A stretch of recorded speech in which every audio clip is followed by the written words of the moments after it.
Well, I wanted to make mention that this month, or the month of April, is Native Plant Awareness Month. Right? And so I wanted to make mention of that this month is Native Plant Month, and not just here in North Carolina, but across the nation. I think most states have dubbed this as Native Plant Month. Okay. The whole concept of indigenous or native plants is to promote the plants that grow naturally, thereby putting the least amount of stress on infrastructure. They don't need extra amounts of irrigation, for example, or fertilization, that they naturally acclimate to the environment, both the soil as well as the atmosphere. Yes, and that's a big part of it. But there's also the fact that the native plants have, I guess they've grown up with the native wildlife, the Right. native insects, and so what you'll find out a lot is that the native bees will go to the native plants before they'll go to some of the other plants. Really? Because that's what they're used to going to. So those are the visual cues are being given by those native plants versus the plants that are brought in from Asia or Africa or wherever else they might Okay, be brought in. that's a very interesting concept. I hadn't considered that. So the pollinators, for example, are inclined to go towards those plants that are most often natural to the area. Correct. Yes. Yet we've done a lot of supplanting, pardon the pun, supplanting non-native plants in the area. Now, some of those plants have taken to the natural environment very aggressively, have they not? This is true. We do have some that we've brought in that have escaped captivity, and they can become a little bit invasive or very invasive in some of our climates or some of our areas. So we do need to be careful. One of the things that we also learn is that the birds will go a lot of times to the native plants before they'll go to the non-native plants. But when they do go to the non-native plants, especially those that can become invasive, then they're spreading those seeds around, and we don't know where they're going to end up coming up. Okay, this is native plant. We're talking the month of April, or Correct, the month of April. Okay, we're nearly through. I realize that, but we've been talking about Arbor Day and Right. and all that kind of stuff, and I found that this was on there as well. So we're not just to be aware of the weather Well, and that, but native plants also. Let's talk about that in relationship to the Cooperative Extension Agency, and I've got to bring in master gardeners as well. You, one of the things you do when somebody's talking to you about working with their yards, and they start talking about the kind of plants they want to place, and of course they're asking you for advice whether or not a plant will survive. Do you quite often say, okay, but in addition to name the plant, there are other native species that'll give you similar flowers or give you similar color, things of this nature? I have to be non-biased. I do like Really? to recommend native plants, but there are also some non-native plants that are not invasive in our Oh, area. understood. And so I will also recommend those. For example, pittosporum is a great plant. It's been blooming this week, and it smells really nice. So it makes a great plant in the landscape. It's not native, but it hasn't escaped captivity and started coming up in the woods and on the dunes and all that kind of stuff either. Right. So it's a great plant. But there are quite a few other plants that are not native, but are not invasive either. So I do try to recommend a little bit of both. I will usually let people know these ones are native plants and these ones are Right. just ornamental plants that have come from other parts of the world but do well in our environment.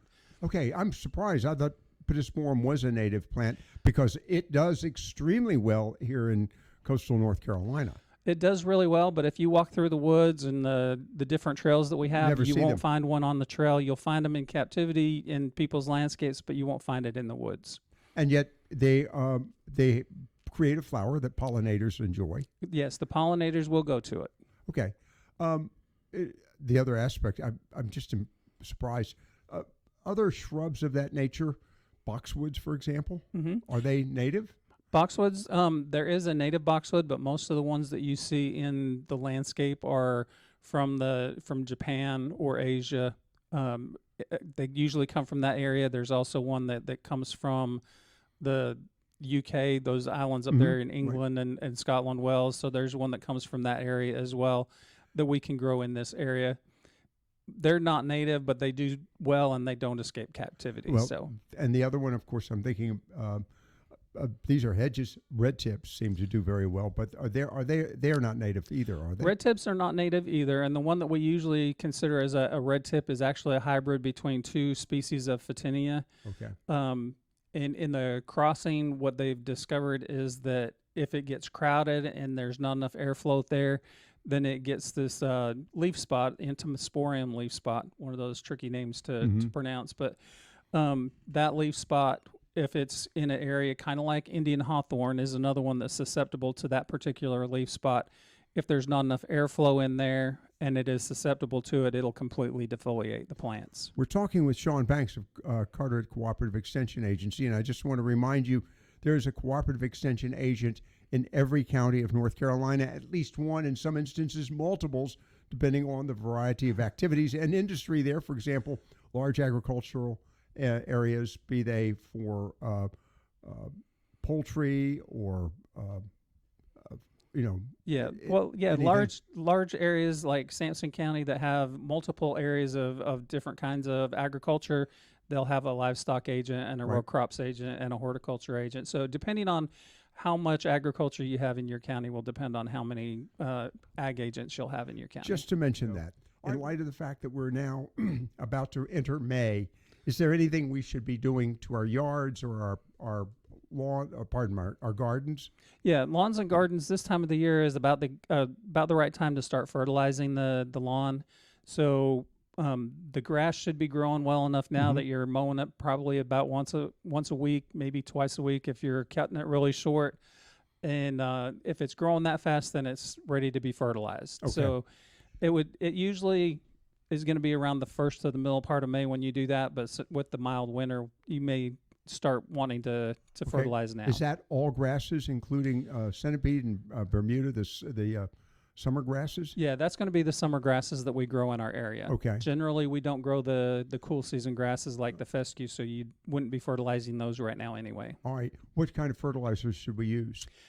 I would recommend having your soil tested to find out what your soil is like. In our area, a lot of times the phosphorus will be high and the potassium will be low. And the soil test will recommend a 15-0-15 fertilizer, and that's for any kind of grass. If you haven't had the soil tested and you want to go ahead and get started fertilizing, I would recommend a turf type fertilizer, something that's going to have a complete nutrient. So it's going to have all three of those nutrients, probably in a ratio of 3-1-4 or 3-1-2, something like that. So like a 16-4-8. Okay. Something like that. There are other fertilizers with other numbers, but it's going to have a high nitrogen, a low phosphorus, and then a medium potassium. Okay. All right. So I've asked you that question. Now, what else is on tap? The other thing that's on tap is I wanted to talk a little bit more about some of the native plants. A lot of people don't realize that we do have a lot of native plants that are in the nursery, but most of the time when you go in the garden centers and you say, I'm looking for a native plant, they're like, I have no idea what to tell you. But there is a website. The Native Plant Society has a website, and if you will Google native plants in North Carolina, that will be the first website that will come up is the Native Plant Society's website. And they have lists of different native plants that are common in the nursery trade that work in the different areas. For example, on the list that I printed out, they have a list of trees, shrubs, and then herbaceous plants. And one of the plants that's blooming right now that's on that native plant list is blanket flower. It's the one that has the pretty red and yellow flower that is a low growing plant. Usually it will start blooming around this time, and then it'll bloom most of the rest of the summer. And so it's a really nice low growing. It only gets about 12 to 15 inches tall. That's a really nice one. Another one that they have on that list that I really like is the coral honeysuckle. And most people, when they think of honeysuckle, they think of the Japanese honeysuckle that starts out with the white flower that fades to yellow. That I was taught when I first moved here, if you pick the white flower, it has a really sweet flavor to it. But if you pick the yellow one, it's not as good. So when I pick flowers, it's the white one. But no, The coral honeysuckle has a red, more tubular flower. It's very long and slender. It's really great for attracting hummingbirds. Ooh. And it is blooming now. I was over at Fort Macon and walking around the trails there on Fort Macon and saw some of that coral honeysuckle blooming. I've also seen it blooming as I've been driving down the road in a couple of different places. How long does honeysuckle stay a flower? The coral honeysuckle will bloom off and on throughout the summer. Oh, really? The Japanese honeysuckle, I think, is pretty much the same way. It's going to have a big flush in the spring, and then you'll see sporadic flowers through the summer. But you the can big flush in the You spring can is smell the this big one. honeysuckle, though. That is, Yeah, I apologize. Go for it. that's Yeah. okay. But coral honeysuckle, like I said, it's great for attracting hummingbirds. So it's a good one to have in the yard, especially as the hummingbirds are migrating north or migrating south. And if you have some of those resident hummingbirds, they'll Right. stick around and they'll go to that quite frequently. Okay.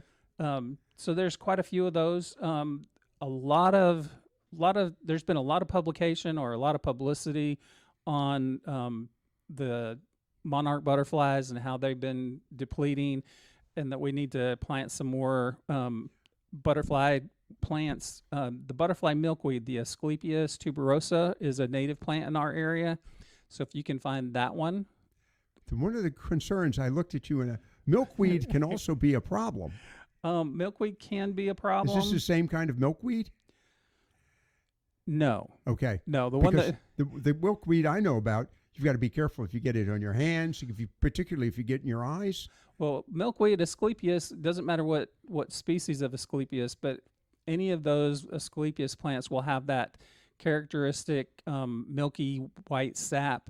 And yes, if you rub it on your fingers and get it in your eyes, it's going to burn and sting because it has those toxic chemicals. Right. That's one of the reasons why the monarch butterflies use that exclusively as their host plant for their caterpillars. Because other animals won't eat them as a result. Correct. Ah. It carries that toxin, and so the birds won't go and eat the caterpillars. So basically, having a milkweed is not a bad problem. It won't, just touching it. There are some similar plants that even if you touch it without it crushing getting the sap on you, it can be very painful. Yes, there are some plants like the poison ivy, Well. the giant hogweed, which we don't have, by the way. Right. It's more of a problem in mountainous areas and more north in the States. But if you touch that or get even just a little bit of sap, it can cause some burns on your Right. skin. So you want to stay away from those plants. Okay. This one has some toxic properties, but you really have to work to get that on And you. what kind of milkweed is it again? The one that you would want to plant, or that we would want to plant because it's more native in our area, is the butterfly milkweed. Of course, there are a lot of plants that are called butterfly milkweed, but the one that you're looking for is Asclepias tuberosa. So what you would look for on the tag is the scientific name, and look for the tuberosa. That one is native Okay. in our area. All right. Okay. Anything else? I like a lot of the flowers that bloom. There's a spotted bee balm, a monarda, that has a really minty flavor to it when you rub up against it. It attracts lots of different butterflies. It's also a host plant for several different butterflies. It usually blooms a little bit later in the summer, though. All right. These are native plants. A question: are they more resistant to fungicide? The certain challenges. I'm thinking fungicides or possibly pests, things of this nature. Because they're native to our area, they're more resistant. They're not going to be completely immune to the problems, but they will be more resistant and less likely to have or die from, say, powdery mildew or something like that. Okay, that's the other issue, because it avoids having to be overly vigilant. Correct. Yes. Okay. And a lot of times because they grow well in our area. The one thing that you do have to be cautious of with any kind of native plant, whether it's native or not, is putting it in the right location. Okay. And by the way, right location. Are these plants prone to mostly sunlight, or do you need, shade? And is that information available when you purchase the plants? Usually, when you purchase the plant, that will be on the tag. Yes. Okay. All right. That's important. So you've got to look at this amount of sunlight and things of that nature. Yes, you'll want to look at the sun requirements. Excuse me. You want to look at the sun requirements and you want to look at the moisture requirements. Okay. And well, that's the other question. With native plants, in light of the fact that they've grown successfully without a lot of human intervention, that is irrigation and things of that nature, it sounds to me like this is a lot easier on your preparation for not only planting them, but enjoying them too. Correct. Yes, that would be true. Now, like some of these plants, like the one that pops out at me here is the cinnamon fern. It usually grows in moist shade. So Right. if you're in an area where you've got a lot of shade and you've got a lot of moisture in that area, a cinnamon fern is a great plant to have because it will tolerate that and it won't get root rot. Okay, so I'm thinking here. Pardon me, the two of us are coughing here. My thought is, first thing to do is look at the environment in which they're going to grow and make that one of the determining factors of what you're going to buy and plant. Correct. Yes. Okay. Because some plants do really, really well in our dry soils, and some plants do better in really moist soils. You know, there's the interesting association with that is that we've got, so often we think about what these plants are going to look like when they're finished. Right. Yeah. Okay. No, that's a good point. Yeah. We want to have a pretty plant. We want to have a pretty yard, but we also need to have plants that are going to do well in the site that they're planted. All right. Anything else before we wrap things up? Well, the household hazardous waste is coming up, so be aware of County, that one. as a matter of fact, let me see. Pamlico County was last week. Craven County is this weekend, Saturday, April 27, and it's 8 a.m. to 1 p.m. at Craven Community College, 800 College Court, New Bern. And what are the items that they're going to recycle again? Or They'll recycle cooking oil, pesticides, fertilizers, batteries, anything that's paints? paints. If you have extra paints, But they want it dry. they want the paint to be dry. So if you're going to do the paint, make sure you open up that can and give it a chance to dry out before you take it in there. Okay. And the other aspect of this, if you're bringing in, for example, pesticides and things of this nature, they want it in the original bottle. In the original bottle with the label. You know, that's a lot of people transfer that over to other containers for spraying and things of that nature. And a lot of times if you're transferring it over to spray, you want to use everything that's in the container that you're spraying from.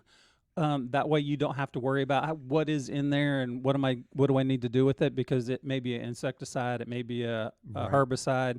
So it's always best to leave the original product in the container with the label. All right. Again, that's this weekend in Craven County, Craven Community College, 8 a.m. to 1 p.m. this Saturday, April 27th. As always, Right. Shawn, thanks very much for being with us. Thank you for having me. That is Shawn Banks of Carteret Cooperative Extension Agency. And remember, there's a cooperative extension agent in every county of North Carolina. Take advantage. Give them a call. Make contact. This has been Coastal Gardener on the Talk Station, FM 107.1.